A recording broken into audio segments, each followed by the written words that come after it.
जय हिंद। चलिए आज हम लोग देखेंगे अपने ह्यूमन के सेंसिटिव ऑर्गन्स के बारे में, जो संवेदक करने वाला अंग है। जैसे कि आपको पता होगा कि 5 ऐसे अंग हैं जो हमारे शरीर में एक संवेदक के रूप में कार्य करता है। आँख और कान, टंग और नोज, ईयर करके होता है। तो आइए इसमें देखें कि इससे पहले कुछ हम लोग सेंसिटिव ऑर्गन्स को देख चुके हैं। जैसे हम लोग बात करें पाचन तंत्र में, तो टंग को देखा हुआ है। 4 चीज़ों का स्वाद होता है मेनली। और इससे पहले हम लोग देखेंगे तो स्किन को भी देखा हुआ है सेल में, याद आ रहा होगा आप लोग को, कोशिका में।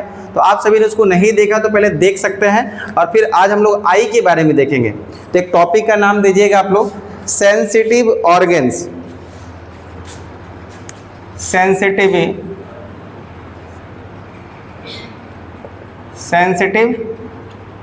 ऑर्गन्स, संवेदक अंग कितने होते हैं जी?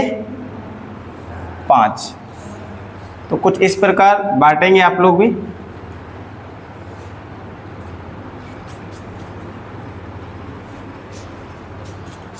पहला बोला जाए तो आई, बहुत सुनहरा आंखें हम लोगों का।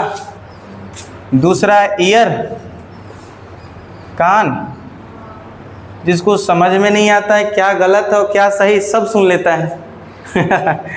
तीसरा बोला जाए नोज,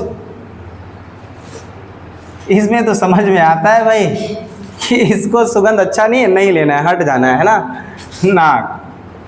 तीसरा देखा जाए तो टंग,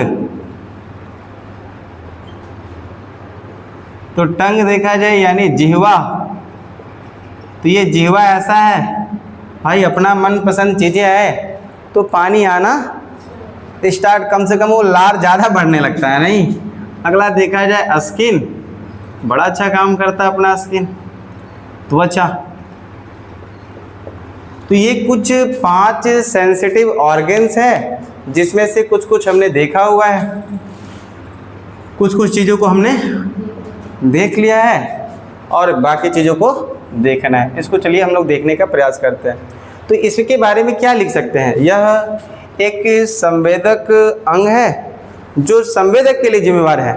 एक संवेदन अंग है जो संवेदक के लिए, रिसेप्टर के लिए जिम्मेवार होता है। तो एक लाइन लिख सकते हैं, यह हमारे शरीर में संवेदन अंग होते हैं,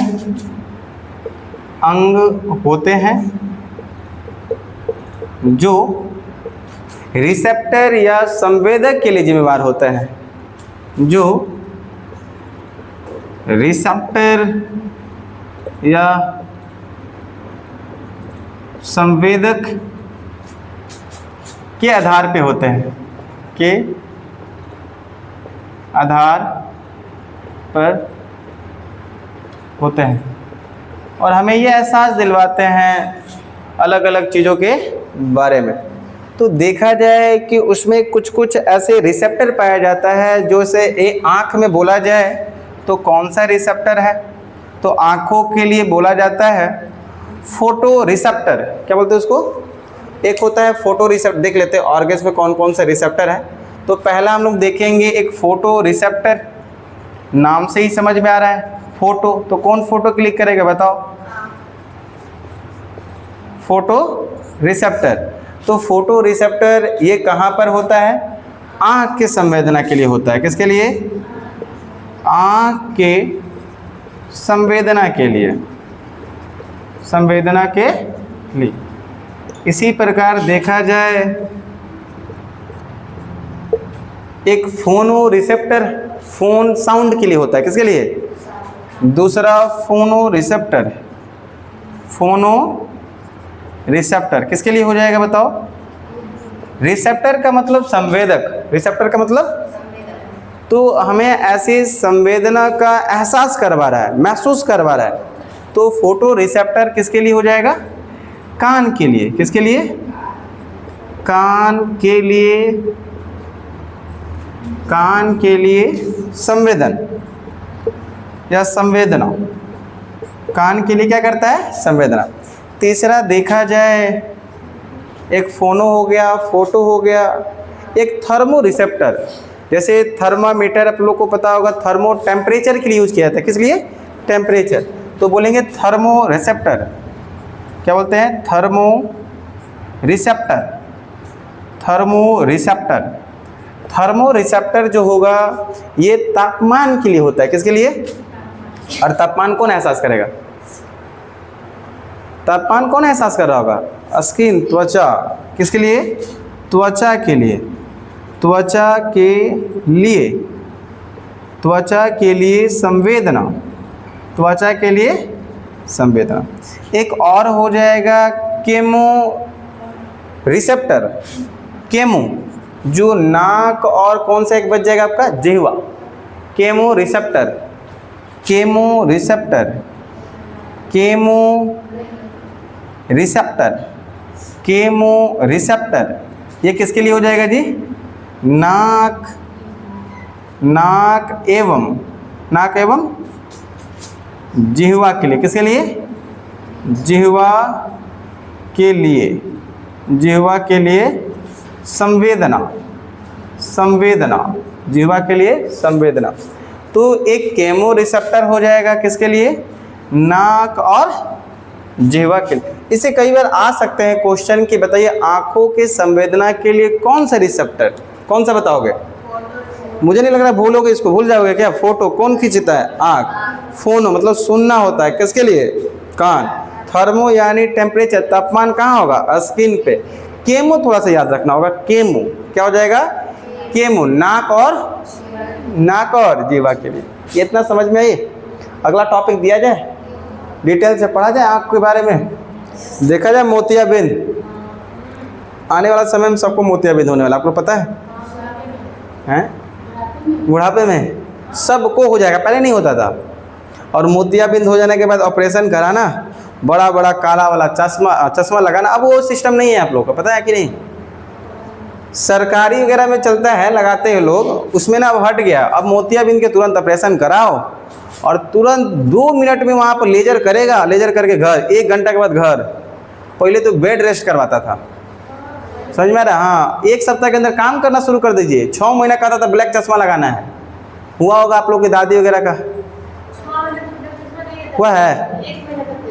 ब्लैक चश्मा लगाना है, 1 ही महीना बोलता है। वो धीरे धीरे अब पूरा टेक्नोलॉजी में आगे आ गया है। बस उसको तुरंत करेगा लेजर और तुरंत आप यूज करते रहिए। अब उसमें भी ये डिपेंड कर रहा है कि जितना जैसा पैसा लगाओगे वैसा लेंस लगाएगा। 20,000 का लगा रहे तो सस्ता वाला लगा दे रहा है, 10-20 साल चलेगा, मतलब 10 साल। 50,000 का लगवा रहे हो, 40,000 के अप्रोक्स आता है, 80,000 में दोनों लगेगा, तो वो थोड़ा सा चलेगा, 25-30 साल चलेगा बढ़िया। अभी फ़िलहाल में लोग लगवा के आए हैं बनारस से, तो 80,000 का 2 लगवाया है लोग, तो वो बढ़िया चलता है। तो जैसा पैसा लगाओगे वैसा लेंस होगा। दांत क्यों दिखा रही है?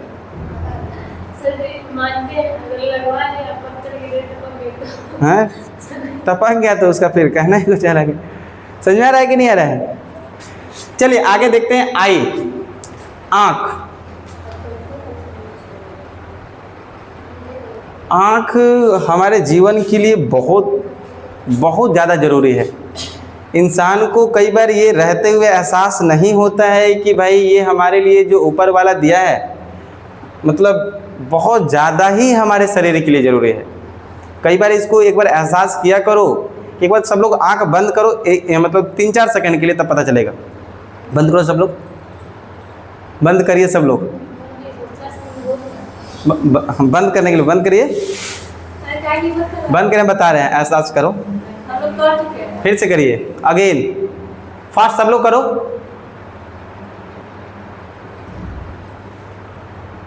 फिर दोनों तीनों पकड़ के बंद कर देंगे, दिक्कत हो जाएगा। समझ आ रहा है आपको? हैं? तो यहाँ पर देखिए, पूरा आंख बंद करने के बाद हमें पूरा देख रहे हो अंधेरा दिखता है। अरे ध्यान समझो, वो इंसान के पास जो मतलब बचपन से ही आंख नहीं, सोचो उसके लिए पूरा ही जीवन ही अंधेरा, दुनिया ही नहीं देखा है, और हमें ये 5 सेकंड के अंदर ही पता चला पूरा क्या है। मतलब ये एक मतलब बहुत ज़्यादा इम्पोर्टेंट हमारे शरीर के लिए है, जो नहीं रहने पे बहुत ज़्यादा समस्या है। कई बार तो बचपन से ही जेनेटिक्स के कारण आँख कान दोनों नहीं होते यूज, आँख और कान, कई बार एक चीज़ ऑर्गन्स नहीं होते, चाहे आँख या कान। लेकिन ये ध्यान दीजिएगा, जिसके एक सेंसिटिव ऑर्गन्स नहीं काम कर रहा उसका दिमाग बहुत तेज काम करता है। रीजन क्या है कि जो पोटेंशियल वहाँ लगने वाला था वो चीज़ों का यूज नहीं कर रहे हो, क्योंकि आंखों से जो पोटेंशियल लग रहा है तो उसका तो बच रहा है ना, कहीं ना कहीं तो यूज होगा, तो वो चीज़ें देखने को मिलता है। तो अगला एक टॉपिक का नाम दीजिएगा आई, आंख।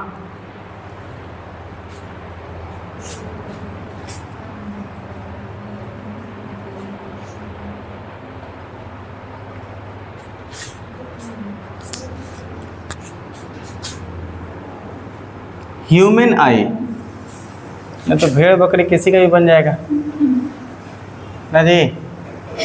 ह्यूमन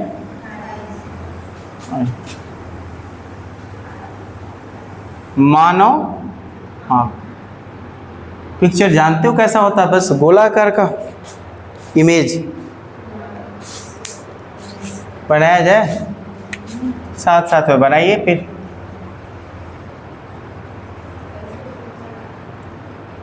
थोड़ा नीचे बनाओ इसमें।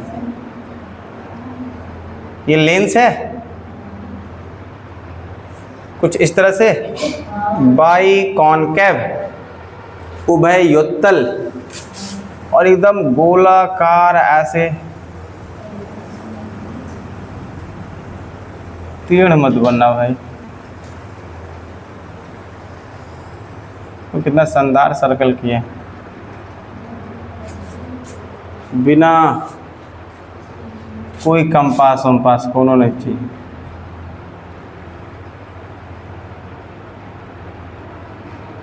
साथ साथ में बनाइए। उसके बाद नाम लिखते हैं, उसके बाद इसका काम देखते हैं।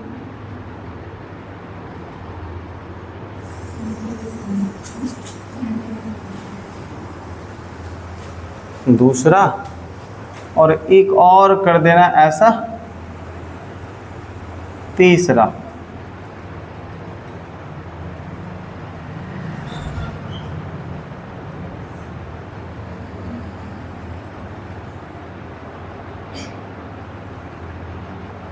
ये हो गया तीसरा। और देखा जाए तो अलग अलग कलर से यूज किया जाए।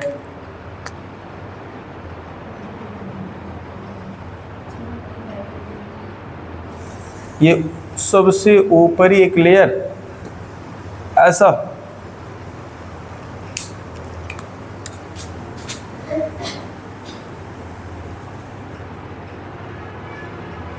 बताओ क्या है ये होगा? है कॉर्निया, ऐसा होता है जी। पुपिल, पुतली, नहीं होता ऐसा? ऐश्वर्या राय क्या कैसा है देखिए, हो एकदम भूरा भूरा कलर से है ना। पूरा फिल्मी इंडस्ट्री में सबसे अनोखा आँख है उनका। हाँ है, किसी का वैसा आँखें से फेमस हो गया है, कला है उनके पास। ये हुआ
बना। आप लोग का नामकरण किया जाए।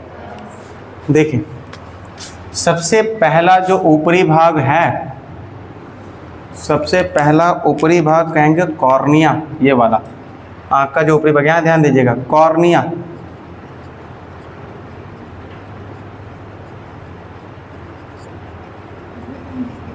कॉर्निया, ये देखिए, पुपिल बोलते हैं क्या, कठपुतली, पुतली। देखो यहाँ पर आइरिस, आइरिस को आइरिस ही बोला जाता है, ये आइरिस। अगला देखो, ये जो रेड कलर से बना हुआ है ये एक मसल्स है जिसको बोलते हैं सिलियरी मसल्स। बुढ़ापे में ही काम नहीं करना छोड़ देता है, इसलिए उन लोगों को चश्मा लगना स्टार्ट होता है। सिलियरी मसल,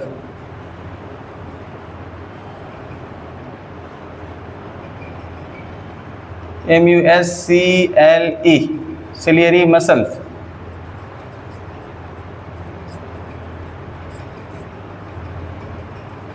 मांसपेशियाँ, सिलियरी मांसपेशियाँ हुआ, ये दोनों सेम है, ये दोनों सेम हो जाएगा। आगे देखा जाए तो ये तो सबको पता है, ये लेंस क्या हो जाएगा ये। अब यहाँ से देखा जाए, ये जो ऊपरी परत है स्क्लेरा, क्या बोलते हैं, स्क्लेरा, श्वेत पटल या पटक, श्वेत पटक, श्वेत पटक। दूसरा देखा जाए इसको बोलते हैं कोरोइड, कोरोइड, रक्त या रक्तक पटक, रक्तक पटक। तीसरा देखा जाए तो रेटिना, बड़ा इंपॉर्टेंट रोल है रेटिना का, रेटिना। अच्छा, ये एक जो रेटिना पे आप देख रहे हो जो सर्कल, इसको बोलते हैं, एक यहाँ पर है, इसको बोलते हैं डार्क स्पॉट, इसको बोलते हैं डार्क स्पॉट, यानी अंध, अंध करके बोला जाता है। और यहाँ पर एक नाम है, एक डार्क स्पॉट हो जाएगा, देख के बताओ ना उसमें क्या है नाम, यहाँ पर कुछ है डार्क स्पॉट, और वो एक स्पॉट है, ध्यान नहीं आ रहा है, बताते हैं, ध्यान आता है। इसको देखो क्या बोलते हैं, ये ऑप्टिक नर्व, ऑप्टिक क्या है, इंग्लिश नाम बताइए। ये नहीं, ये तो ठीक है, अंध बिंदु, ये वाला कौन सा स्पॉट, नाम नहीं सुनाई दे रहा है, yellow, yellow, yellow, yellow spot, पीत बिंदु बोलते हैं इसको, क्या बोलते हैं, पीत बिंदु, ठीक है, यही भूल गए थे हम, येलो स्पॉट यानी पीत बिंदु हो गया। ये जो एक लिक्विड पाया जा रहा है आपका लेंस और रेटिना के बीच में, इसको बोलते हैं विट्रियस ह्यूमर, क्या बोलते हैं, विट्रियस ह्यूमर, कचाव द्रव, कचाव द्रव। इसी प्रकार यहाँ एक लिक्विड देखो, एक्वस ह्यूमर, क्या बोलते हैं इसको, एक्वस ह्यूमर, जिसको बोलते हैं जालिका द्रव,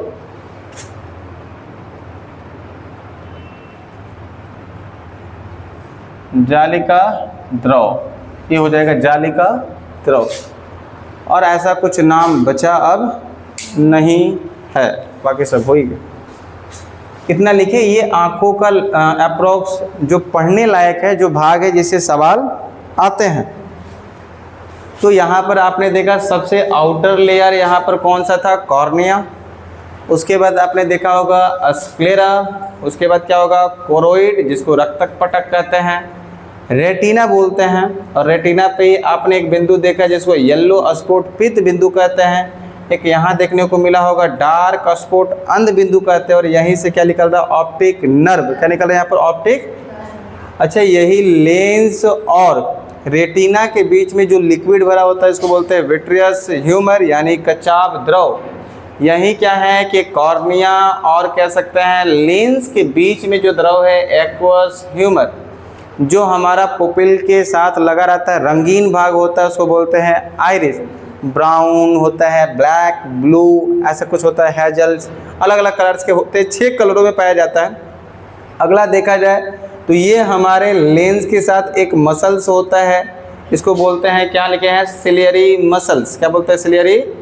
उसके बाद ये पुपिल होता है, उसके बाद ये कॉर्निया। तो ये कुछ आँख का ऐसे डिजाइन्स है जो एक एक करके हम लोगों को पार्ट उठाना होगा और पढ़ते हुए चलना है। समझ में आ रहा है कि नहीं आ रहा है?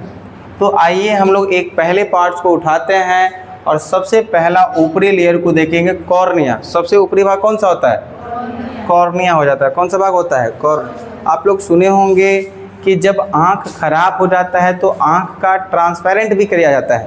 तो आँख का ट्रांसपेरेंट नहीं होता है, किसका होता है, कॉर्निया का। प्रत्यारोपण जो किया जाता है, ट्रांसप्लांट जो किया जाता है, वो किसका किया जाता है, कॉर्निया का, ना कि आँख का। मोतियाबिंद भी होगा तो किसका क्या लगाएगा, कॉर्निया लगाएगा। आँख खराब हो गया तो क्या लगाएगा, कॉर्निया। आँख नहीं लगाता है। बस समझ में आया, आँख पूरा सही रहता है, खाली क्या दिक्कत हो जाता है, कॉर्निया में। समझ में? देखते हैं इसका क्या काम है, हम अपने शरीर में या अपने आँखों में ये क्या काम कर रहा है। तो इरेज किया जाए और एक ऊपर लिखा जाए कॉर्निया। लिखिए कॉर्निया, इसको मिटाया जाए।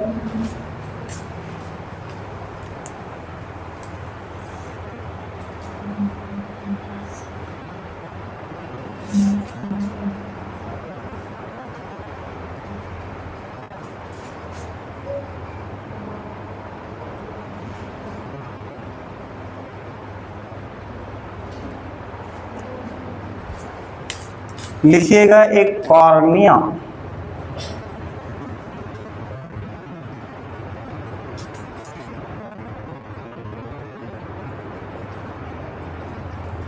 देखिए कॉर्निया क्या काम कर रहा है। सबसे पहले भाग तो बोला जाए, कॉर्निया अपनी आँख के सबसे ऊपरी परत होती है। कॉर्निया आँख के क्या है, एक लाइन लिखा जाए तो यहाँ लिखेंगे कॉर्निया। कॉर्निया हमारे आँख का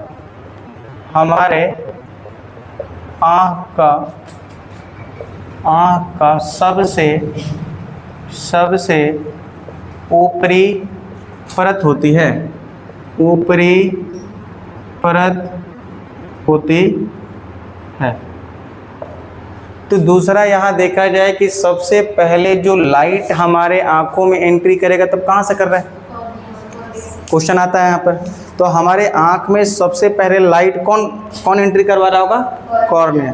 क्यों करवा रहा है, क्योंकि सबसे बाहरी भाग कौन सा है, कॉर्निया। ये एक लेंस के जैसा काम करता है। यह हमारे लेंस के जैसा कार्य करता है। क्या बोलेंगे, यह लेंस के जैसा, लेंस आँखों के लेंस के जैसा लिखना, आँखों के, यह आँखों के लेंस के जैसा, लेंस के जैसा कार्य करता है। आँखों के लेंस के जैसा कार्य करता है। अब कहेंगे सर ये आँखों के लेंस के जैसा कार्य क्यों कर रहा है, तो जो भी हमारे कॉर्निया से लाइट पास हो रही है उस लाइट को ये क्या कर रहा है, केंद्रित करने का प्रयास कर रहा है। कहाँ पर, तो रेटिना पे। कहाँ पर, तो जो काम हमारा लेंस क्या करता है, लेंस का काम क्या होता है कि जो बाहर से लाइट आती है, प्रकाश आते हैं, उसको लेंस क्या करता है, रेटिना पे कन्वर्स कर देता है, उसको कॉन्टेक्ट कर देता है, जो कि रेटिना पे वहाँ पर इमेज बन सके। बात समझ में आ रहा है।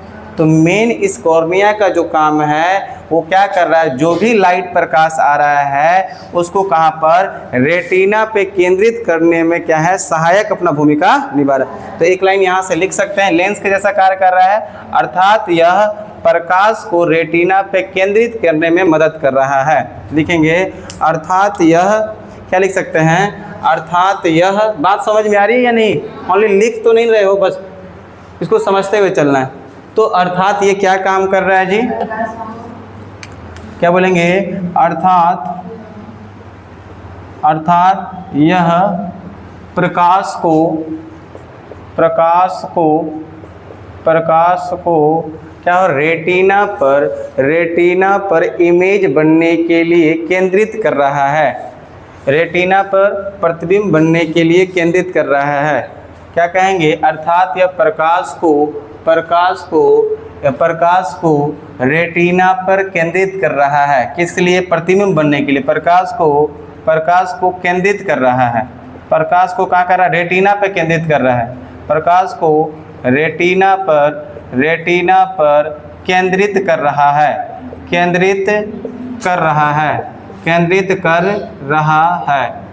मेन इसका वर्क हम लोग देख पा रहे हैं। तो रेटिना एक आंखों के लेंस के जैसा कार्य कर रहा है, जो कि प्रकाश को क्या कर रहा है, रेटिना पे केंद्रित कर रहा है। क्यों केंद्रित कर रहा है ये, क्योंकि इमेज बन सके, क्यों, क्या कर सकता है, इमेज बन सके। अगला देखा जाए, इस कॉर्निया में क्या बोलेंगे, कॉर्निया में रक्त एवं रक्त तंत्रिकाएं नहीं पाई जाती है। यही कारण है कि किसी का भी आँख किसी में लग जाता है। अच्छा, किसी का भी देखियो, आई डोनेट लोग करते हैं ना, तो आई जो डोनेट करते हैं कि किसी का भी आँख किसी में लग जाता है, उसमें थोड़ी देखता है कि नहीं इसका आँख किसी में लगेगा, इसका नहीं, ऐसा तो नहीं होता है। रीजंस क्या है, उसमें क्या नहीं है, ब्लड ही नहीं है। जब ब्लड ही नहीं है तो ए बी का कोई झंझट नहीं है। बात समझ में आ रहा है। तो कॉर्निया एक हमारे शरीर का एक ऐसा भाग है जहां पर क्या नहीं है, ब्लड, क्या नहीं है, ब्लड एंड ब्लड वेसल्स उपस्थित नहीं। तब कहेंगे सर ये ऊर्जा, फिर दिक्कत क्या होगा, ऊर्जा की दिक्कत होगी कि नहीं होगी, क्योंकि ऊर्जा के लिए कौन काम कर रहा है, ब्लड। तो ये ब्लड ही यहाँ नहीं जा रहा है, तब इसके अंदर जो होता है डिफ्यूजन के कारण, किसके कारण, डिफ्यूजन यानी विसरण, किसके कारण, विसरण के कारण क्या होता है, हमारे आंखों में ऑक्सीजन और प्लस जो था वाटर, क्या था वो, वाटर, ये वाटर से ही अपना काम चलाता है। दो चीजें यहाँ पूछा जाएगा। तो किसके कारण अपना काम चला रहा है, ये अपना खुराकी कैसे चला रहा है, डिफ्यूजन, विसरण से। और विसरण में कौन कौन सहायक है जी, ऑक्सीजन और वाटर। तो मेन रीजन हम लोग को ये समझ में आया कि किसी का भी आंख किसी में क्यों लग रहा है, क्योंकि क्या नहीं है, तो झंझट किसका नहीं होगा, ब्लड ग्रुप का। और लगा सकते हैं, समझ में आ रहा है कि नहीं आ रहा है। तो एक एक लाइन लिखा जाए, फिर से लिखिएगा, कॉर्निया में रक्त एवं रक्त नलिकाएं उपस्थित नहीं होती है। कॉर्निया में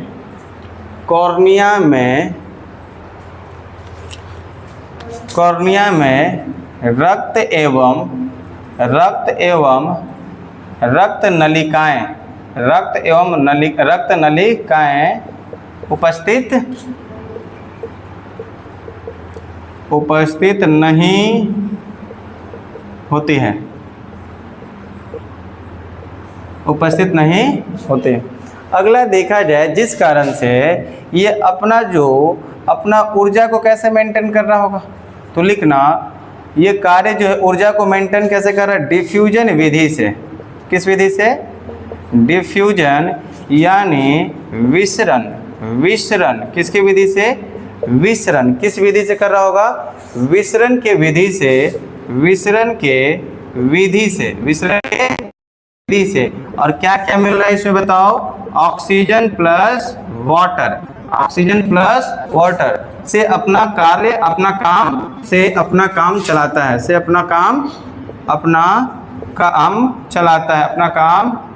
है।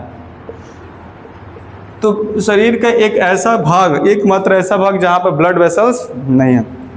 जहाँ पर भाग मतलब कि वेसल्स नहीं है। और दूसरा ये देखिएगा, ये ब्लड वेसल्स नहीं है लेकिन जीवित है।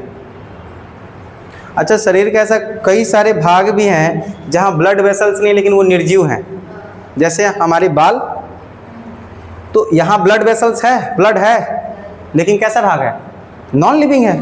कैसा ये? Non living. तो जो हमारा हेयर है, दूसरा आपके नेल, जो ऊपरी जो नाखून आता है, इसमें भी क्या नहीं है? ऊपर वाले भाग में, नीचे वाला नहीं, ऊपर वाला भाग क्या नहीं है? ब्लड नहीं है। तो जो नेल है इस ये भी कैसा है? नॉन लिविंग है। लेकिन एकमात्र शरीर का भाग जो कॉर्निया है, जिसमें क्या नहीं है? ब्लड वेसल्स नहीं है, बट ये कैसा पार्ट है? सजीव परिवर्ती का है। एक लाइन लिख लीजिएगा ना उसमें, कॉर्निया में रक्त एवं रक्त नलिकाएं उपस्थित नहीं है, फिर भी यह एक सजीव परिवर्ती का है। फिर भी एक सजीव परिवर्ती का है। फिर भी यह एक सजीव परिवर्ती का है। फिर भी यह एक सजीव परिवर्ती का है। फिर भी यह एक सजीव परिवर्ती का है। और जहाँ जहाँ ब्लड वेसल्स नहीं होता है, निर्जीव होता है, उसमें कौन सा प्रोटीन पाया जाता है? बताओ तो। नाखून और बाल में कौन सी प्रोटीन? नाखून और बाल में कौन सा प्रोटीन है? नाखून और बाल में कौन सा प्रोटीन? Keratin protein. कौन सा? केराटिन या केरोटिन? अरे केरोटिन गाजर में होता है। केराटिन कौन सा हो जाएगा? केराटिन कौन सा हो जाएगा? केराटिन। और कैरोटिन गाजर, मतलब पीलेपन वाला जो फल होता है, आम, गाजर, पपीता, ये सब कौन सा होता है? कैरोटीन होता है। देखिए अगला हम लोग देखें इस चीज़ को, कौन सी विधि से अपना काम चला रहा है ये कॉर्निया? डिफ्यूजन। कौन सी विधि चला रहा है? डिफ्यूजन विधि से अपना कार्य चला रहा है। मेन इसका कार्य क्या था हमारे आंख में? मेन इसका कार्य क्या है? मेन इसका फंक्शन हम लोग देखे हैं। फंक्शन जो देखे हम लोग, ये काम क्या कर रहा था? एक लेंस के जैसा कार्य कर रहा है। दूसरा ये क्या कर रहा है? जो प्रकाश आ रहे थे इसको क्या कर रहा है? रेटिना पे केंद्रित कर रहा है। रेटिना पे केंद्रित कर रहा है। कौन?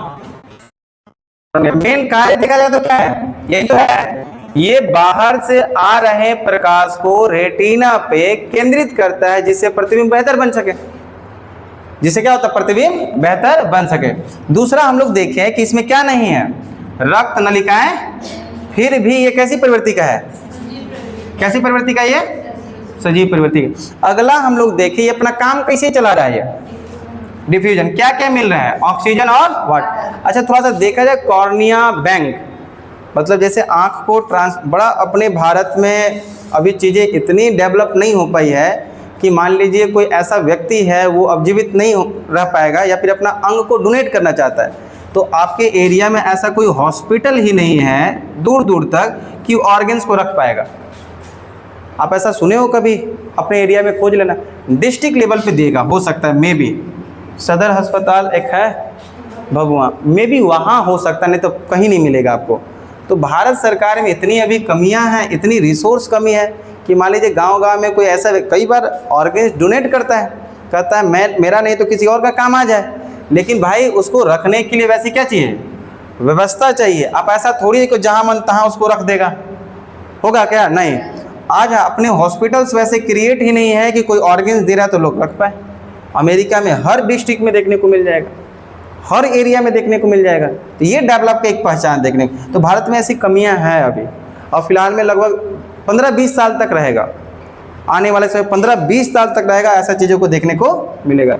यही रीज़न है। देखिएगा बहुत अच्छे लोग क्या है ना, ऑर्गन्स डोनेट नहीं कर पाते। और दूसरा कहानी ये है, कोई ऑर्गन्स डोनेट कर दिया, पता है क्या होता है? एगो ऑर्गन्स आया नहीं, 4 गो लाइन में लगल है कि हमारा का दे दिया किडनियाँ, हमारा का ही दे दिया। पैसा का भी पूरा ये है, पैसा जितना मन उतना देता है। मतलब एक भी ऑर्गन्स ऐसा हॉस्पिटल में आया ही नहीं, उससे पहले कब लाइन लगल है? 4 गो। ये भारत की स्थिति है अभी वर्तमान में। बात समझ में आ रहा है? यही रीजन है कि देखिएगा ऑर्गन्स वगैरह डोनेट नहीं ज़्यादा होता है। अगला लिखा जाए कॉर्निया बैंक।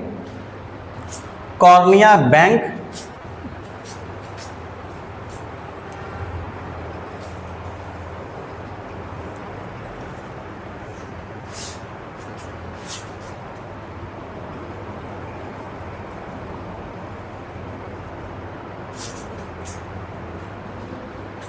देखिए कॉर्निया बैंक,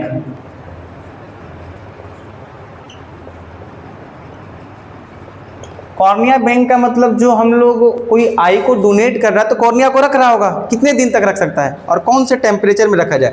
तो पहली बात किया जाए तो लगभग 2 डिग्री सेंटीग्रेड से लेके 8 डिग्री सेंटीग्रेड पे कोई कॉर्निया को रखते हैं तो ये लगभग 14 दिन तक रख सकता है।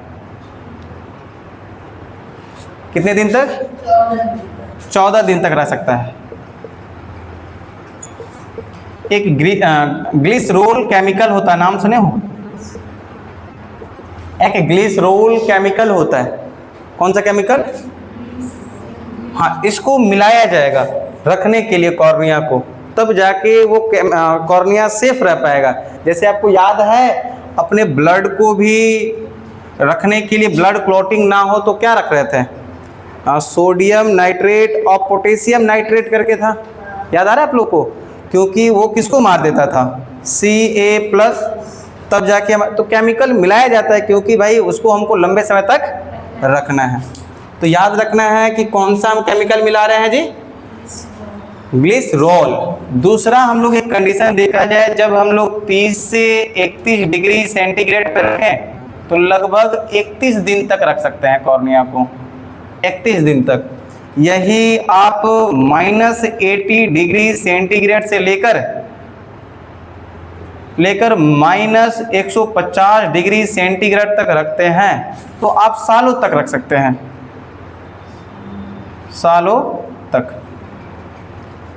ईयर में कई सारे ईयर्स में रख सकते हो, 10 साल 15 साल तक रख सकते हो। बात समझ में आ रही है?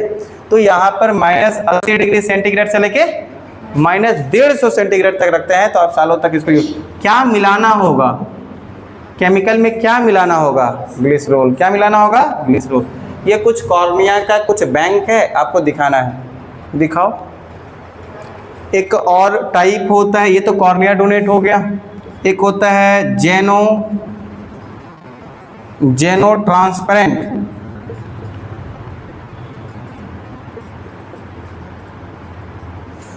एक होता है जेनो ट्रांसपेरेंट, लिखो उसके बाद बताते हैं। आपको पता है कि जानवरों का ऑर्गन्स इंसान में लगाया जाएगा आने वाले समय में? नहीं, साइंस बहुत आगे चला गया है,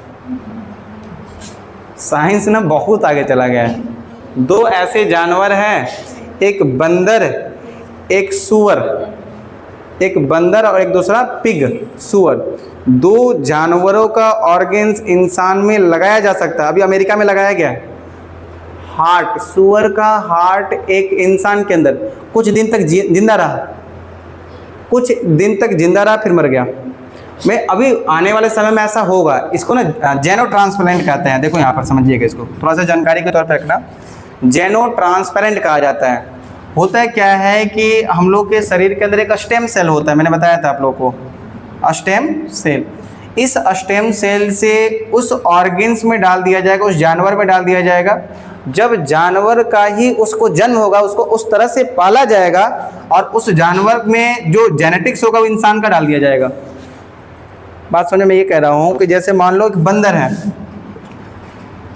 एक बंदर का एक संतान होने वाला है, तो वो जो संतान होने के समय में ही क्या होगा, उसमें जेनेटिक डाल दिया जाएगा और वैसे जेनेटिक डाला जाएगा जिस इंसान को आपके ऑर्गन्स की जरूरत है। कोई मान लो कि 30 साल का एक व्यक्ति है, वो जान रहा है कि आने वाले 50-60 साल के बाद मेरा हार्ट, मेरा ये चीज़ ऑर्गन्स ऐसे काम नहीं करेगा, तो मैं ऐसा क्या करूं कि मेरा हार्ट वैसा ही, वही जेनेटिक्स का, वही नियम का मुझे मिल जाए जो एक 20 साल जैसा काम करे। तो वो क्या काम करता है कि एक जानवर लेगा और उससे एक क्या करेगा, जानवर का जन्म होता है तो अपना जेनेटिक्स, अपना स्टेम सेल्स को उसमें डालेगा। जब ये जानवर बड़ा होगा तब इसी के अंदर से जो हार्ट इसका होगा, इसको निकाल के इसमें फिट किया जा सकता। आने वाले 10-20 साल के अंदर ये चीज़ें देखने को मिलेगा। अब नो डाउट ये चीज़ें को क्या सफल होगा कि नहीं होगा, ये बस है पैसे की बात। ये ऐसा एक बार हुआ है अमेरिका में। कहाँ हुआ है? किसका? सूअर का। क्या निकाला गया? हार्ट। क्या निकाला गया? हार्ट निकाल के एक इंसान में लगाया गया, कुछ दिन तक जिंदा रहा फिर मर गया। मतलब ऐसे भी चीज़ें साइंस आ चुकी है, बिल्कुल कर सकता है। जो इंसान मरने वाला अभी कर ही रहा ना, एक मार्क जुगलबर्ग जो फेसबुक का मालिक, एक ट्विटर का मालिक जो इलोन मस्क, दुनिया का सबसे बड़ा इंसान या अमीर इंसान बन चुका है, ये ऐसे साइंस पे भी रिसर्च कर रहे हैं और करोड़ों पैसा लगा रहे हैं कि हम लोग 200-300 साल कैसे जीवन जी सकते हैं, और आने वाले समय में ऐसा कर देगा इंसान। तो आप लोग देखते रहिएगा, और हम और आप तो जीवित रहेंगे, मतलब ऊपर वाला का वो रहे तो 20-30 साल के बाद देखिएगा वो ऐसा वो साइंस निकाल देगा कि वो लोग पैसा खर्च करके, जिसके बाद पैसा को वो कर लेगा, 200-300 साल तक जिंदा रहेगा। उसको पूरा रिसर्च कर रहा है ट्रिलियन में। हाँ बिल्कुल, जैसे नॉर्मल 80-90 साल जीते हैं लोग, तो लोग और 200-300 साल क्या बढ़ा लेगा, अपने जीवन का बढ़ा लेगा। बिल्कुल समझ में आ रहा है। तो अरे तो हो ही जाएगा ना। अच्छा क्या है, आप बूढ़ा हो रहे हो तो क्या खराब हो रहा है, ऑर्गेन्स, और ऑर्गेन्स का क्या निकाल दिया, ट्रांसपेरेंट। इसको जीनो ट्रांसप्लांट कहा जाता है, और किया जा रहा है अभी उस लेवल पर रिसर्च हो रहा है लगातार। आने वाला समय में ऐसा आएगा, जिसके पास पैसा अपने जीवन काल को बढ़ा लो, जिसके पास नहीं बढ़ा पाएगा। अरे यही तो होता है, गरीब जो 60-70 साल में मर रहा है तो अमीर 90-100 साल में मर रहा है, क्योंकि गरीब के पास वो व्यवस्था नहीं है, अमीर के पास हर तरह का हॉस्पिटलिटी व्यवस्था है, रिसोर्सेस है, तो जिंदा है। समझ में आ रहा है कि नहीं आ रहा है। ये चीज़ें देखने को मिलता है। अगला देखा जाए इसी के अंदर कॉर्निया। अच्छा कॉर्निया में एक समस्या आ जाती है जिससे एक बीमारी हो जाता है। एक समस्या है कि जिससे एक बीमारी है जिसको बोलते हैं एमाइसगेशन। देखो तो यही नाम लिखा है कि क्या लिखा गया है, एमाइसगेशन, दृष्टिवश्यता।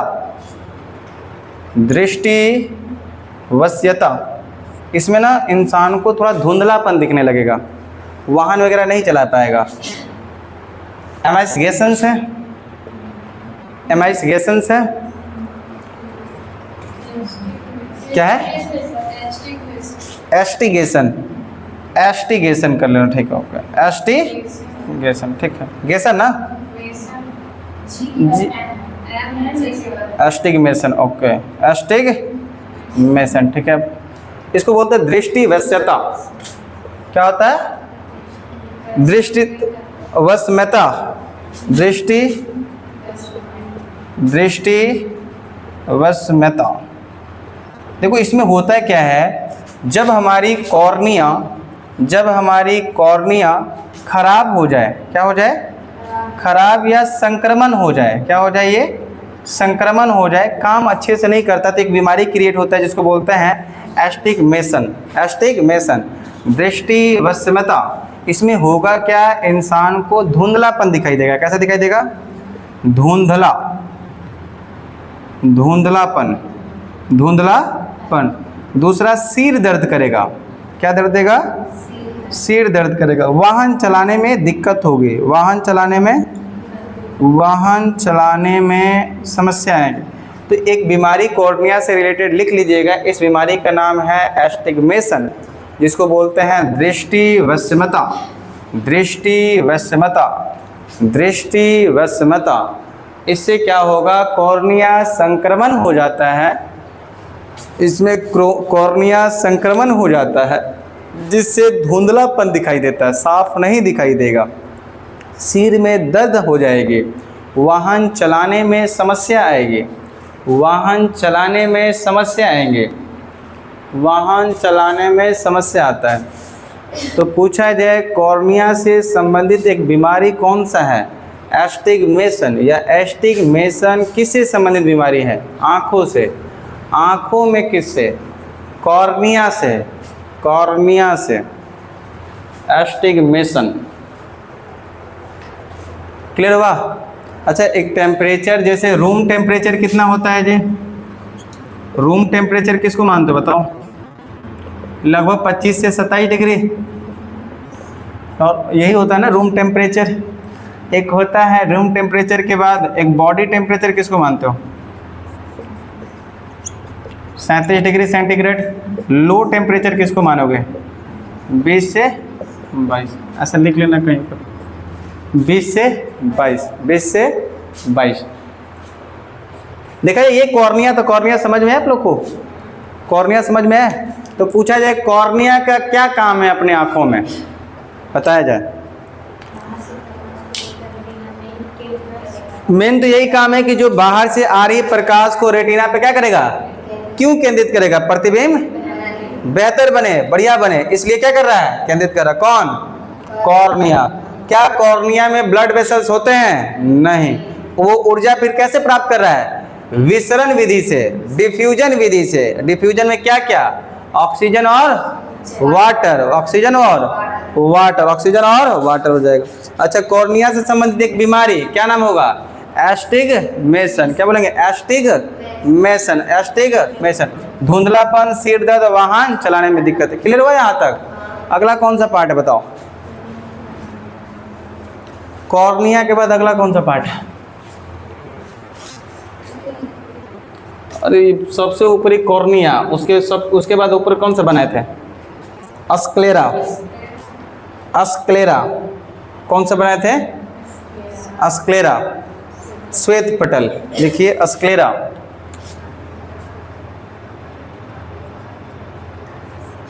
अस्क्लेरा को बोलेंगे क्या, श्वेत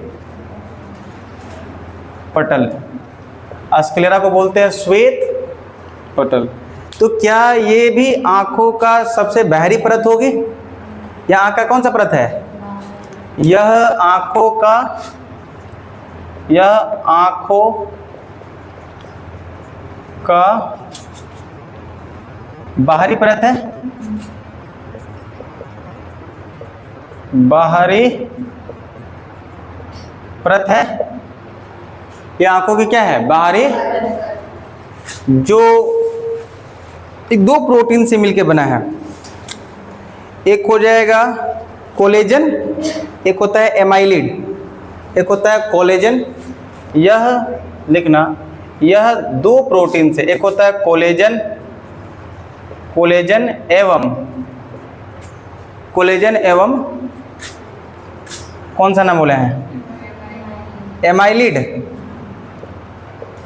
देखो यही नाम है, एमाइलिड प्रोटीन से बना होता है। क्या होता है, इलेस्टिन।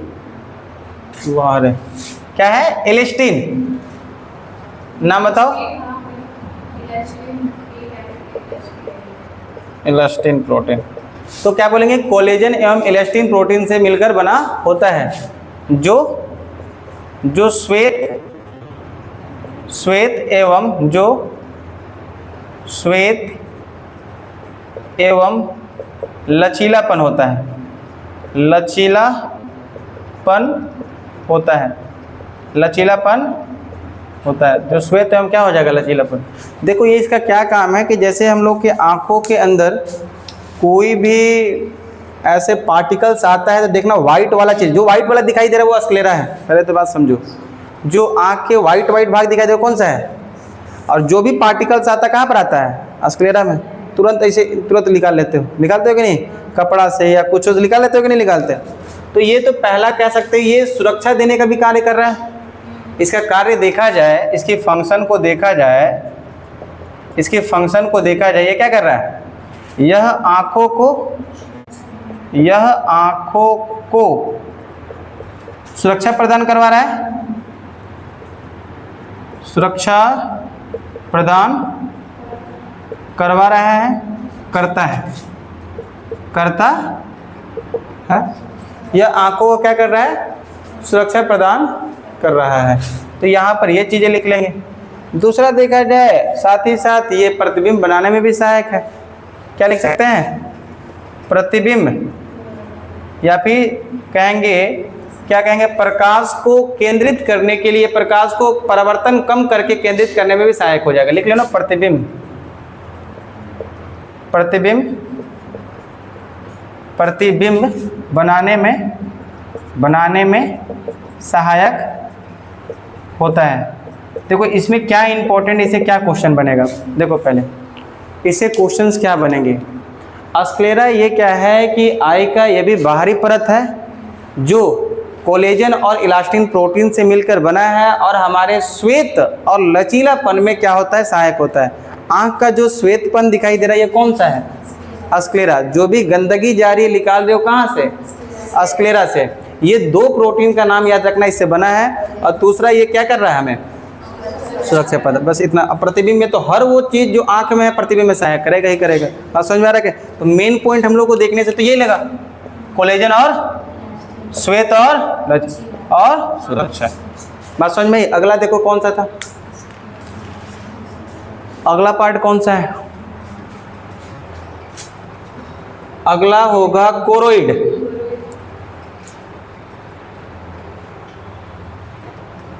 ये आंखों की दूसरी परत होती है जो स्क्लेरा और रेटिना के मध्य में स्थित होता है ना। तो लिखेंगे कोरोइड। कोरोइड को हिंदी में बोलेंगे रक्तक पटल। क्या बोलेंगे, रक्तक पटल।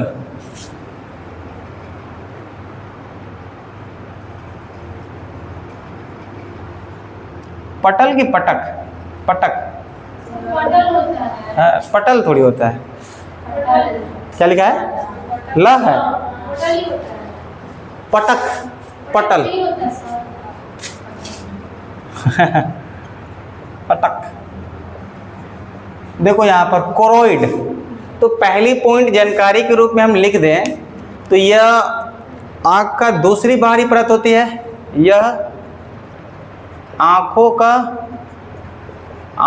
का दूसरी बाहरी परत होती है, दूसरी बाहरी परत होती है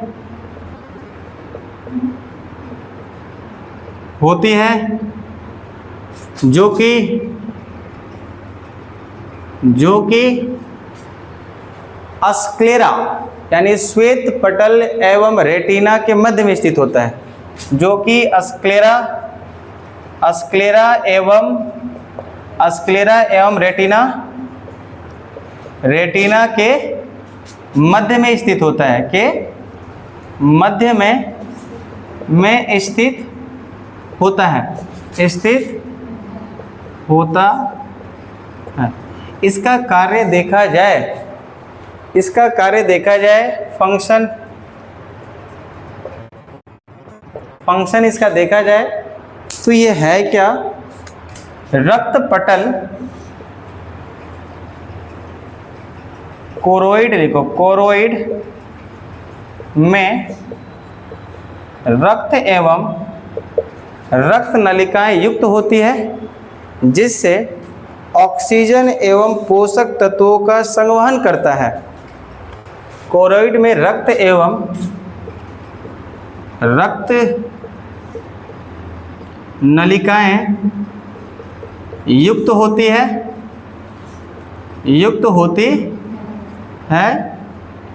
जो आँखों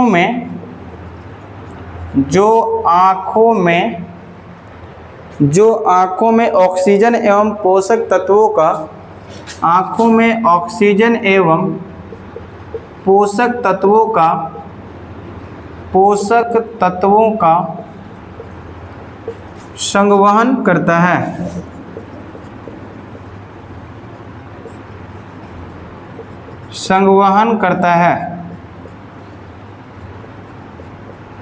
संवहन करता है। तो कौन कर रहा है, कोरोइड। तो ये भी बाहरी परत है, ये भी प्रोटेक्शन में काम करेगा। साथ ही साथ ये किसके बीच में है, स्क्लेरा और रेटिना।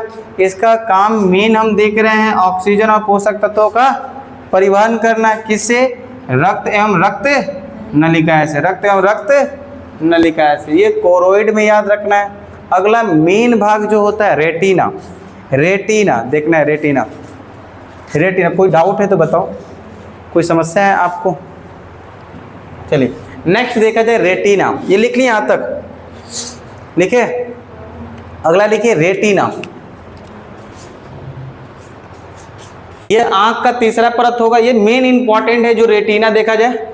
इरेज किया जाए इसको।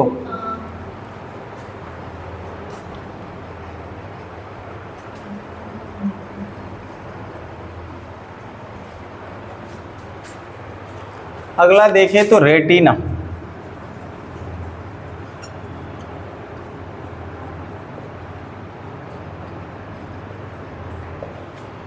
तो रेटिना के बारे में जाना जाए तो क्या बोला जाएगा? यह आंखों का तीसरी परत है। यह आंखों का तीसरी परत है।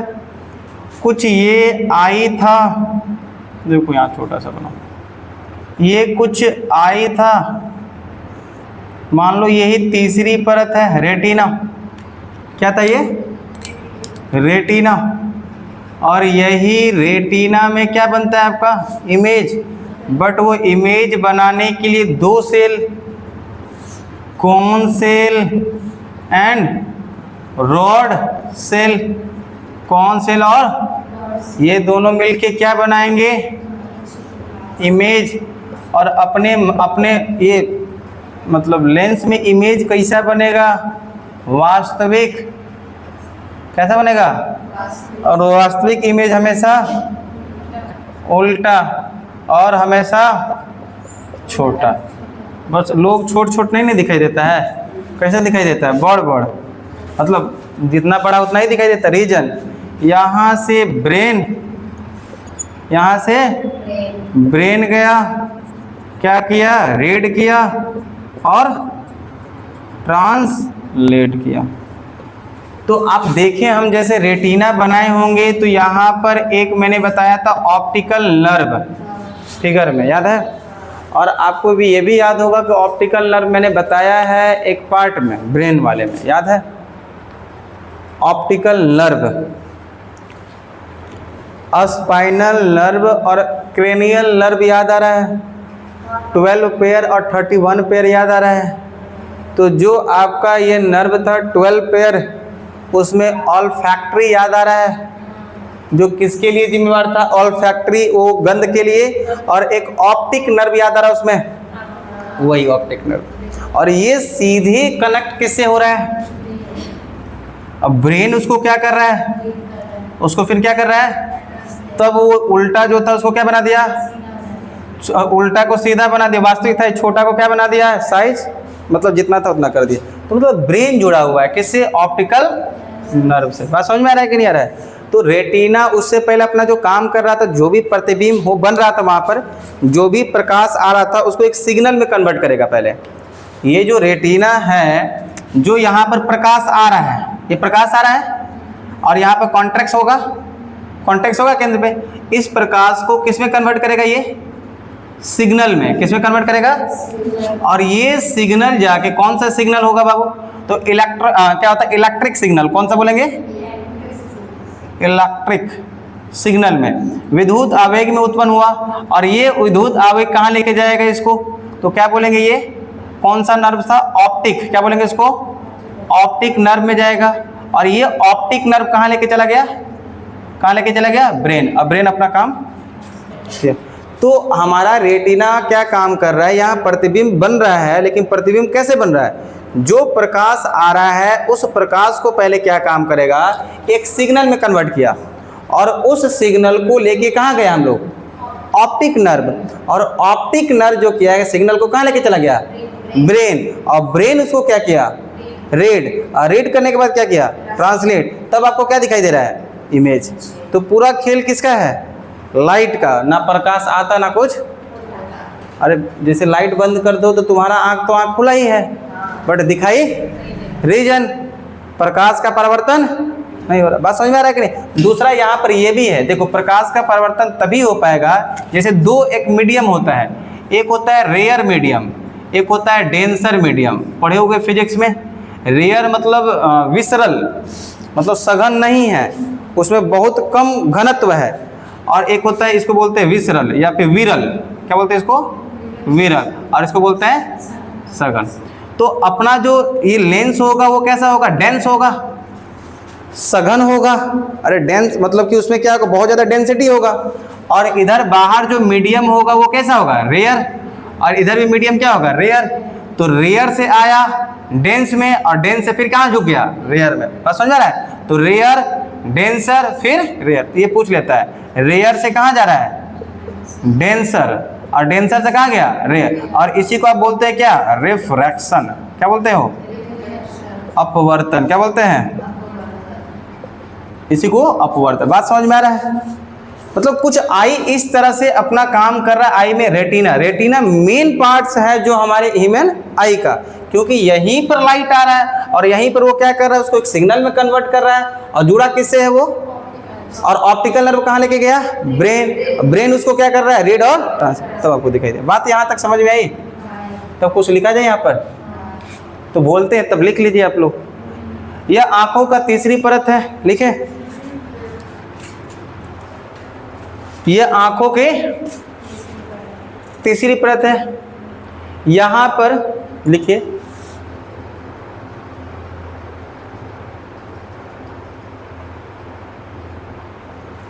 यहीं पर प्रकाश का, यहां पर प्रकाश का केंद्रित होता है जिससे एक प्रतिबिंब का निर्माण होता है। यहीं पर प्रकाश का केंद्रित होता है, यहीं पर प्रकाश का केंद्रित होता है जिससे जिससे जिससे प्रतिबिंब का निर्माण होता है, जिससे प्रतिबिंब का निर्माण होता है, जिससे प्रतिबिंब का निर्माण होता है। कार्य करके लिखो, रेटिना का कार्य। पहले पॉइंट, आंखों से प्रकाश जब आता है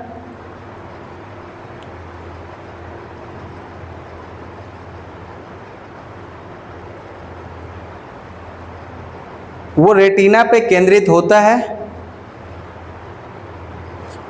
आंखों में जब प्रकाश प्रवेश करता है या आता है, रेटिना पे केंद्रित होता है। रेटिना इसको विद्युत सिग्नल में परिवर्तित करता है, रेटिना इसको विद्युत सिग्नल में परिवर्तित करता है, रेटिना इसको विद्युत सिग्नल में परिवर्तित करता है। उसके बाद ऑप्टिकल नर्व पे जाता है, यह सिग्नल को ऑप्टिकल नर्व के पास भेजा जाता है, यह सिग्नल को ऑप्टिकल नर्व के पास भेजा जाता है,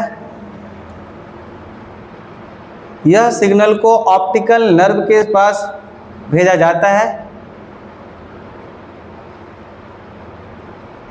फिर अंत में ऑप्टिकल नर्व ब्रेन को सिग्नल देता है, फिर अंत में ऑप्टिकल नर्व ब्रेन को सिग्नल देता है, फिर अंत में ऑप्टिकल नर्व ब्रेन को सिग्नल देता है, जिससे हमें प्रतिबिंब स्पष्ट दिखाई देती है, जिससे हमें प्रतिबिंब स्पष्ट दिखाई देती है, जिससे हमें प्रतिबिंब स्पष्ट दिखाई देती है। एक लाइन वहाँ लिख सकते हैं कि जो रेटिना पे प्रतिबिंब बन रहा है, लिखो रेटिना पे बना प्रतिबिंब, रेटिना पे बना प्रतिबिंब वास्तविक, उल्टा एवं छोटा होता है, वास्तविक, उल्टा एवं छोटा होता है। अगला लाइन लिखिएगा, वर्क नंबर 2 रेटिना का। रेटिना में प्रतिबिंब बनाने के लिए 2 प्रकार के कोशिकाएं जिम्मेवार होते हैं। रेटिना में प्रतिबिंब बनाने के लिए 2 प्रकार के कोशिकाएं जिम्मेवार होते हैं, कोन सेल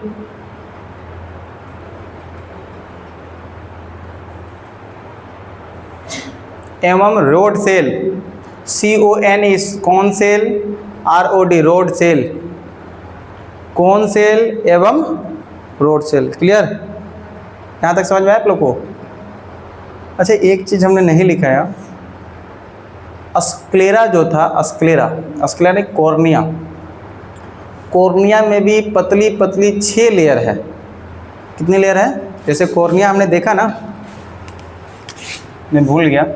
तो जो हमने कॉर्निया बताया आप लोगों को, ये कॉर्निया, तो जो कॉर्निया था इसमें जैसे प्याज का यूज करते हो, देखो पतले पतले कितना लेयर होता है, एक के ऊपर एक के ऊपर एक होता है ना झिल्ली, वैसे कॉर्निया में से टोटल 6 लेयर है। कितने लेयर है? जिसमें से 2 नाम याद रख लेना, इंपॉर्टेंट है। 4th नंबर का लेयर और एक 5th नंबर का लेयर।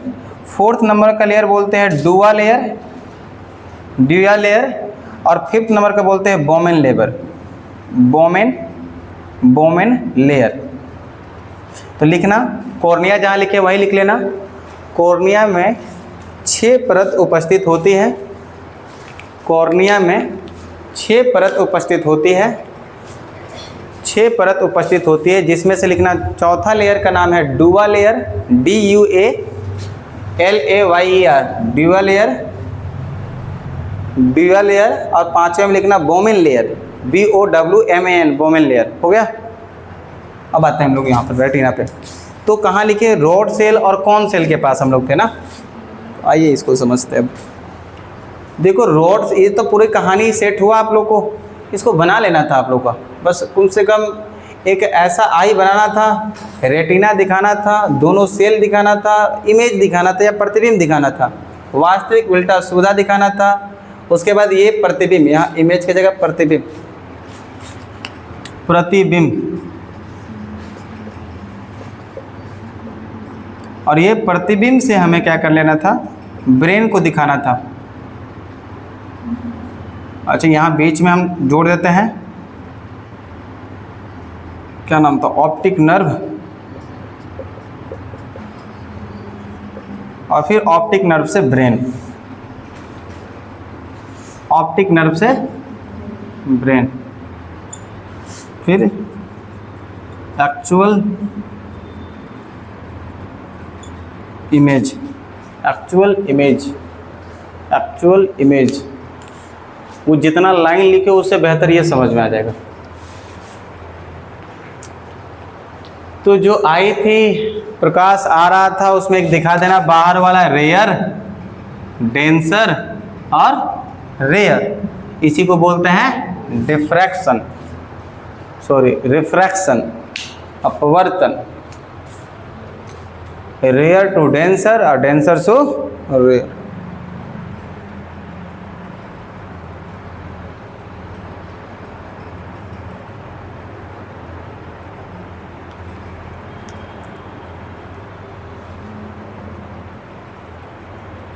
हुआ?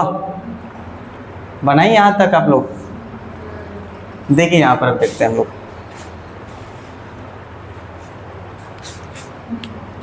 जो रेटिना है, इस रेटिना के अंदर हम लोगों ने क्या देखा? 2 प्रकार के, कौन सा? और रॉड सेल। कौन सेल को शंकु कोशिकाएं कहते हैं और रोड सेल को सकाना कुछ कोशिकाएं कहते हैं, सकाना या सलाका कुछ करके होगा नाम, देखना उसमें होता है। अब यहाँ देखो, ये कौन सेल और ये रोड सेल के बारे में समझना। ये कौन सेल के कारण ही आप रंगों में विविधता कर सकते हो। कोई चीज़ आपको येलो दिखाई दे रहा है, कोई चीज़ रेड दिखाई दे रहा है, रीजन आँखों में कौन सा सेल, और जब आप सफ़ेद और ब्लैक जो दिखाई दे रहा है वो कौन सा सेल। तो यहाँ से ये समझ में आ रहा है कि हमें दिन में या फिर बहुत ज़्यादा लाइटिंग में हमें जो जिम्मेवार कर रहा है वो कौन सा सेल कर रहा है, कौन से। तो यहाँ पर कौन सेल क्या कह सकते हैं, इस कौन सेल में 3 ऐसे कलर होते हैं जिससे सभी तरह के कलर मिला देगा। पहला बोला जाए तो बोलेंगे ब्लू, ग्रीन, एक होता है रेड, पहले कहना रेड, कहना रेड, ब्लू और एक ग्रीन। तो रेड कौन सेल, रेड कौन सेल, ब्लू कौन सेल और एक ग्रीन कौन सेल। तो ये ऐसे 3 सेल मिलेंगे, मतलब 3 कलर मिलेगा जो सभी तरह के कलर बनाने के लिए जिम्मेवार होता है। और ये देखा जाए rod cell black and white, black and white के लिए जिम्मेवार। तो भाई ब्लैक एंड वाइट जो जिम्मेवार है वो रात में कम लाइटिंग में क्या बोला जाएगा, यह डीप, क्या बोलेंगे, डीप लाइट, डीप लाइटिंग में, या फिर नाइट, रातों में कौन जिम्मेवार होगा, रात में हम लोग को देख पा रहे हैं उसके लिए कौन जिम्मेवार हो रहा होगा, कौन सा सेल, और ये जो जिम्मेवार होगा डे में, डे या फिर एलईडी या लाइटिंग एरिया में, लाइटिंग, लाइटिंग, तो ये डे में या लाइटिंग में कौन जिम्मेवार होगा, दिन के समय में या बहुत ज़्यादा लाइटिंग है उसके समय में कौन जिम्मेवार हो रहा है, कौन सेल, कौन जिम्मेवार हो रहा है, कौन सेल। अच्छा, एक देखना बीमारी होती है कलर ब्लाइंडनेस, यहाँ ध्यान से सुनो, आप लोग पूरा छापने में बिजी रहते हो, सब चीज़ तो लिखा हुआ नोट्स में, तो ऐसे ओवरली लिख लेना, यहाँ ध्यान दो। पहले जो कौन सेल है, जो शंकु कोशिकाएं हैं, इससे रिलेटेड एक बीमारी होती है जिसे आप नाम सुने हो colour blindness, colour blindness, Hindi में इसका अजीब नाम है, ऐसे याद रखना, कलर ब्लाइंडनेस। और ये कलर ब्लाइंडनेस जिसको हो गया होगा उसको कलरों का विभेद नहीं कर पाएगा, विभेद नहीं कर, वो लाल को लाल दिखेगा ही नहीं, ग्रीन को ग्रीन। रीजन क्या है, उसके अंदर कौन सेल की कमी आ गई है, यानी लाल रंग नहीं दिखाई दे रहा, यानी लाल रेड कौन सेल नहीं है, ग्रीन कलर नहीं दिखाई दे रहा, यानी ग्रीन कौन सेल नहीं है, ब्लू कौन मतलब नहीं दिखाई दे रहा है, ब्लू कौन सेल नहीं है, समझ में आ रहा है। तो इससे रिलेटेड एक बीमारी होती है जो कहा जाए इसमें प्रॉब्लम आ जाए, इसमें प्रॉब्लम आ जाए तो एक बीमारी है जिसको बोलते हैं colour blindness, colour blindness, colour blindness बोलते हैं। अच्छा देखिएगा, रेलवे में नौकरी उसको जरूर मिलेगा ही नहीं जिसको क्या, कौन सा रोग है, रीजन देखना, वो लाल झंडी, अरे वो लाल झंडी और ग्रीन झंडी देख ही नहीं पा रहा है, तो हादसा करवा दिया बेचारा, वो एक के कारण हजारों की मतलब दिक्कत है कि नहीं है।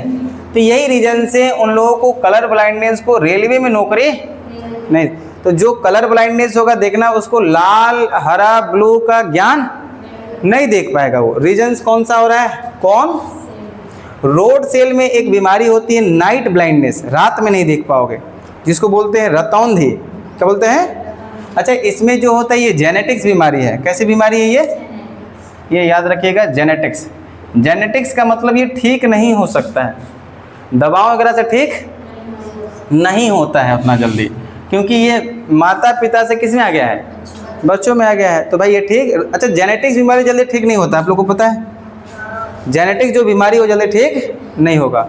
नेक्स्ट देखा जाए, ये रोड सेल की प्रॉब्लम की जो कारण होगा, इसके प्रॉब्लम से हो जाएगा नाइट ब्लाइंडनेस, क्या बोलेंगे, नाम से ही समझ में आ रहा है, रात में देख नहीं पाएगा, नाइट। लेकिन इसको ठीक किया जा सकता है जी, इस रतौंधी को, यह रतौंधी बीमारी को, कौन सी बीमारी को ठीक, क्योंकि ये लैक ऑफ विटामिन्स, विटामिन्स ए की कमी से क्या हो जाएगा, विटामिन्स, विटामिन्स। तो खूब गाजर खिलाओ, हैं, खूब गाजर, खूब आम खिलाओ, ये बीमारी क्या हो सकती है, ठीक हो सकती है, बट ये बात समझ में आया। अच्छा एक जानवर है, जानवर क्या, जैसे एक मुर्गा मुर्गी होता है, सुनो एक फैक्ट है बहुत अच्छा है, लोग कहता है ना कि वो सुबह में सुबेरा हो गया तो बोल रहा है, उसका रीज़न ये नहीं है, उसका रीज़न क्या है बताया जाए, ये लिख लिए आप लोग, इसको किए, देखो यहाँ पर इसका फैक्ट है, क्या फैक्ट है समझा जाए। जो छोटे मुर्गा मुर्गी देखते हो, अरे वही चिकन खाते हो या नहीं खाते हो देखिए यहाँ पर, यहाँ देखिए, जो मुर्गा होता है या मुर्गी है कोई भी मान लो, तो इसके अंदर जो है ये कौन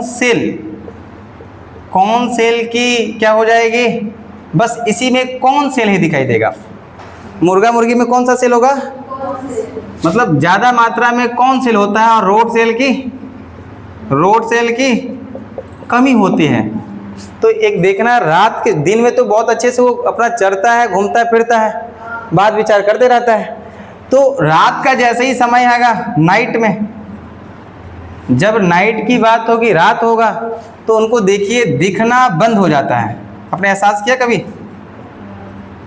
और दिखना, उसको दिखना बंद हो जाएगा और रात के समय वो अपना अपने जगह पे आना स्टार्ट कर देगा। कौन? क्योंकि उसके अंदर कौन सा सेल नहीं है? रोड सेल नहीं है, तो उसको दिखना क्या हो गया? बंद हो गया। और वही जैसा सवेरा होगा, क्या होगा? तो वो पहले रात में जब अंधेरा हुआ था तो अपने मतलब जो है लोग से पूछती है कि क्या आपको दिखाई? तो नहीं दिखाई। ये भी कह रहे क्या दिखाई? नहीं दे रहा है। तो भाई इसके अंदर क्या नहीं है? रोड सेल नहीं है, तो भाई रात होगा तो दिखाई नहीं देगा। और जैसे ही 4 और 5 बजता है तो देखो एकदम कुकड़ू आवाज करता है। रीजन कि वो कह रहा है कि अचानक उसे क्या देने लगा? रीजन ये नहीं है कि वो सवेरा में जगा रहा है, नहीं, रीजन ये है कि वो सवेरा हुआ उसको दिखाई। बात समझ में आ रहा है? तो लोग कहता है कि नहीं ऐसा नहीं है, वो हमें जगा रहा है। बिल्कुल नहीं, रात में उसे दिखना बंद हो गया था और जैसे सवेरा हुआ उसको दिखना शुरू हुआ तो वो कह रहा है हमको भी दिखाई दे रहा है। वो हमको फिर क्या कर रहा है? वो चिल्ला, मतलब ना दिखाई देना अपने आप में मायूसी छा जाएगा। तो भाई वो रात भर क्या रहता है? पूरा टेंशन में कि दिखाई नहीं दे। और सुबह जैसे एकदम क्या होगा? एकदम उत्साह से, है ना, उल्लास से, एकदम खुशी से अपन क्या कर रहा है? आवाज कर रहा है। तो लोग क्या कह रहे हैं? सवेरा हो गया, जागना है। ये कॉन्सेप्ट है। अच्छा कहेंगे शहरों में नहीं चिल्लाता है, गांव में चिल्लाता है, शहर में नहीं चिल्लाता है।